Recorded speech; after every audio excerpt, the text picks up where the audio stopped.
Welcome back to my journey. We are still here in King Fahad Road. Lalaki ng mga hotels dito. Sino nga? Basta lahat guys. Dinadaanan ko to lahat yung mga lugar na to. Grabe, nakakagulat. Ministry, bawal yan.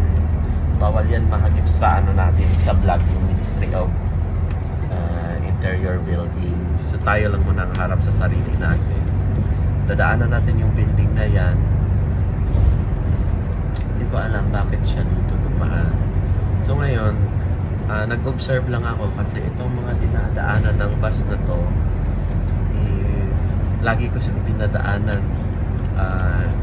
Parang hindi naman siya usual din, pero pag mayroon akong gala dito sa area na to, bali madadaanan ko talaga siya. So ngayon nagulat ako kasi nga sabi ko, pwede naman pala akong dito sa Mag-Aloof.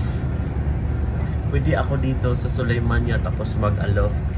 So parang ang haba ng inikutan niya. Ang oras ngayon dito is ano oras na ba? Okay. So basta nagulat ako, ang dami kong nakikita. Ito yung rides na parang you can imagine for 4 reals. 4 reals tapos 2 oras. Yung ikot ko lang. So natry ko talaga to. Natry ko na tuloy siya kasi nga pupuntahan pala natin dito pala banda. حافلة الرياض هي خدمة مدفوعة. يرجى دفع ثمن رحلتك باستخدام بطاقة درب أو البطاقة المصرفية أو التذكرة الإلكترونية في تطبيق حافلات الرياض على جهاز التحقق من التذاكر. Riyadh Bus is a paid service.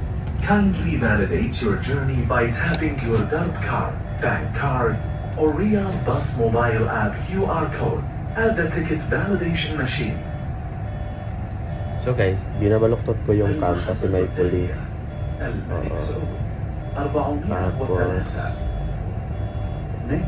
Tapos kung ano man siya kanang nakipag-smile naman siya sa akin. Dito tayo sa... Kasi itong lugar kasi dito guys, nandito yung Ministry of Interior Building. Sa may bandang Intercontinental Hotel. Oo. So siya pala, ito pala pakaliwa. Hindi ba gusto kong ikutin yung camera ko dito. Kaso lang, andito kami sa pinaka-intersection ng Intercontinental Hotel, Ministry of